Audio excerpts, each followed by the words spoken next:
Hello everyone, and today I'd like to do a quick video review of these new headphones I picked up, the Sennheiser RS120s. These are radio frequency headphones, run off of 2 batteries in the, if I get the video right, headphones, with a base station that emits out the radio frequency that you have to tune to. So these guys were off Amazon for around $80, with usual shipping standard crap. So they're not that bad for radio frequency type headphones. I used to have an older model, kind of like these that I used to use. But they had a charging station in the bottom, and then these guys actually charge using 2 bands up top in the headphones that snap on, slightly magnetic to the top here of the base. Base is charged via cable that plugs into the wall, via a little tiny jack here. Let's see. Okay. So there's 2 lights. First one is charge light. Charge light lets you know that's charging. That's off the cradle. Not charging. On. Charging. Off. Not on. Yes. Now this can work even when the headphones are on via a little switch here. And you can hear the static coming out of it. So that means that nothing's plugged in and playing. Even when the headphones are plugged in to whatever source they have plugged into,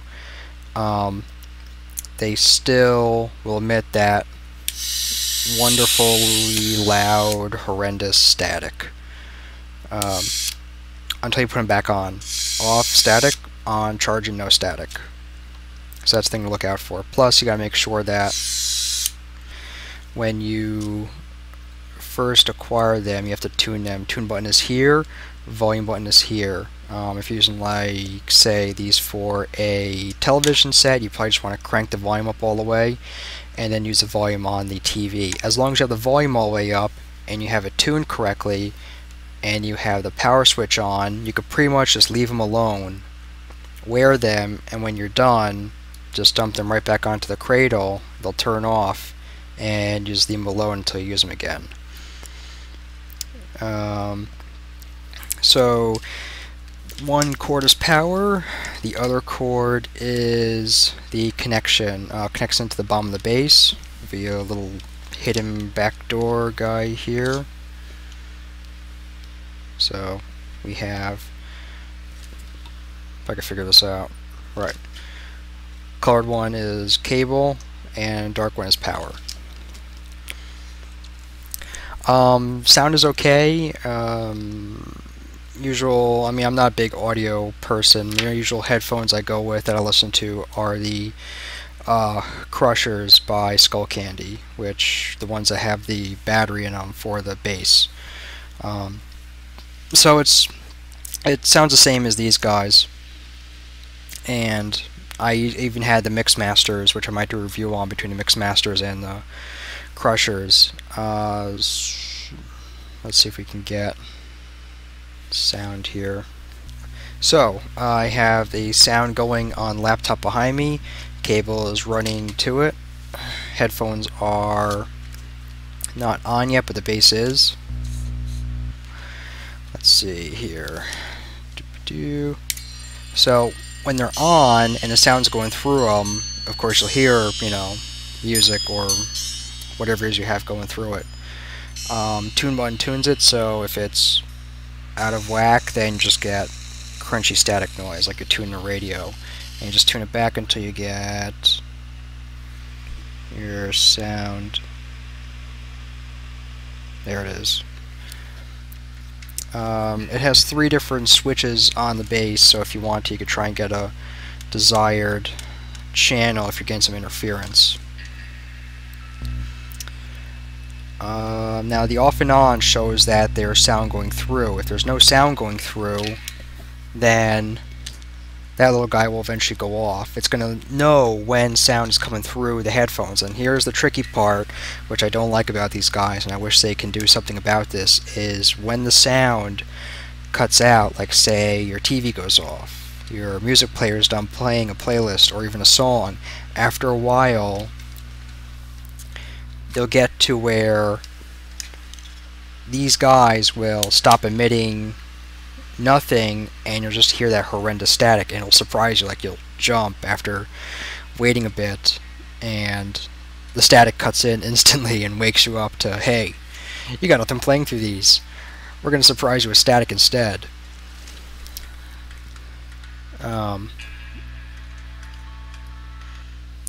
So I'll wait a bit, and you'll probably hear it soon. I didn't test how long it takes for the sound to cut out and the static to kick in. It's fed through batteries through behind the ear muffs. What you do is you twist it counterclockwise, a tiny fraction, pop it off, and yep, that's the one with batteries on it. And you'll see that there are batteries, two AAAs run it. I've only used it for maybe a good week or so currently, and it's still going fine. I haven't noticed any cutout from like the battery starting to die. Using the Skull Candy, crushers and the Skull Candy Skull Crushers, those usually maybe last like a month for the old guys, just running bass off of it. But this is all sound, so I don't know how long it'll put up with two AAAs. And these are rechargeable ones too, rechargeable AAAs. Don't forget, because you got the base here to charge it. The other side too, twists off, but this has not a zip, nothing in it. So at least you can change out the earmuffs easily when you want to. Other than that, they're very comfortable. Foam padding. They fit right on top of your ear. They feel a little bit big for your ear. Compared to like over-the-ear headphones that have the big squishy padding on it, like the Crushers, because then your ear fits inside of it, inside that little shell there, instead of these guys that sit right on top. So they kind of feel like they're going to slide around your head and may fall off, but I haven't had that yet. So adjusters as usual. Slight like twist in them, but nothing too much, so you can kind of get a good sitting on your head. Earmuffs actually adjust on an angle, so instead of these guys like any other headphones that they're straight up and down. So that's all. These I like with the slight angular to them, so they'll actually fit on your head a little bit better than other headphones.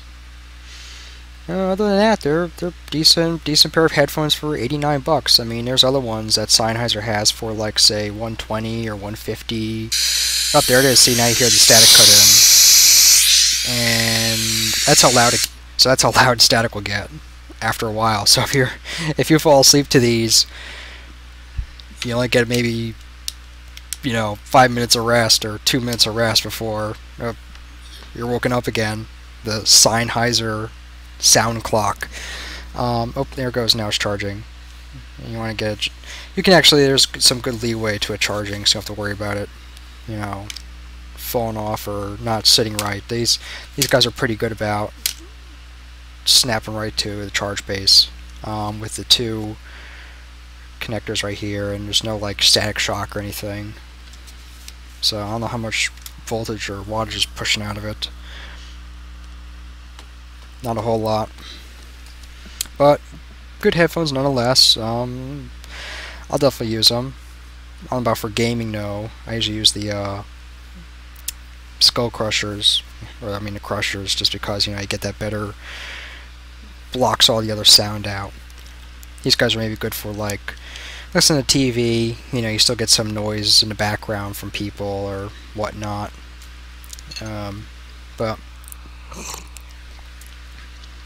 still, I think I'd rather take this over anything more expensive. It's perfect for the price, and Sennheiser does a good job of making nice headphones. Yeah.